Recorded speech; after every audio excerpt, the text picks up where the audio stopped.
Well, the so-called war on drugs has been running for so long, it's anyone's guess who's winning and who's losing. A group of lawyers, doctors and former premiers are now calling for a radical change in approach.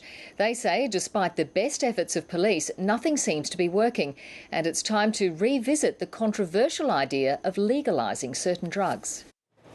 It's how law enforcement agencies have always done things. A crackdown, an arrest, apparent signs of victory in the war on drugs. Have you been around recently? But all an illusion, according to some who've waged the battle. The criminal law is impotent in dealing with this problem. Winston Churchill said, many years ago, no matter how beautiful the strategy, you should occasionally look at the results. I'm saying people are looking at the results and frankly they stink.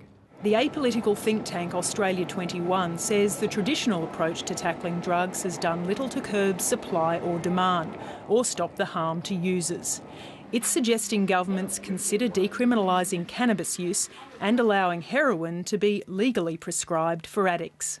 I don't stand with people who think that a free-for-all legalisation is viable, but I don't stand with people who think that it's got to be a battle to the last police officer and the last sniffer dog.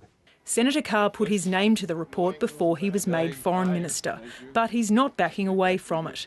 The Prime Minister is and has a roll call of states behind her. I'm not in favour of decriminalisation of any of our drug laws. Can I say as the Chief Minister, it won't be happening on my watch. When one tablet can kill a young girl, just one tablet taken, when we take tonnes and tonnes and tonnes of drugs off the street every year, that's got to make a difference. Brian and Marion McConnell lost their son to a heroin overdose and just want politicians to try a new approach. Sometimes it's better to teach them how to manage their drug use so that they're not problematic users of drugs. Well, it's understanding addiction too. I think that's part of it. A fight for change that has some way to go. Gillian, Bradford, ABC News, Canberra.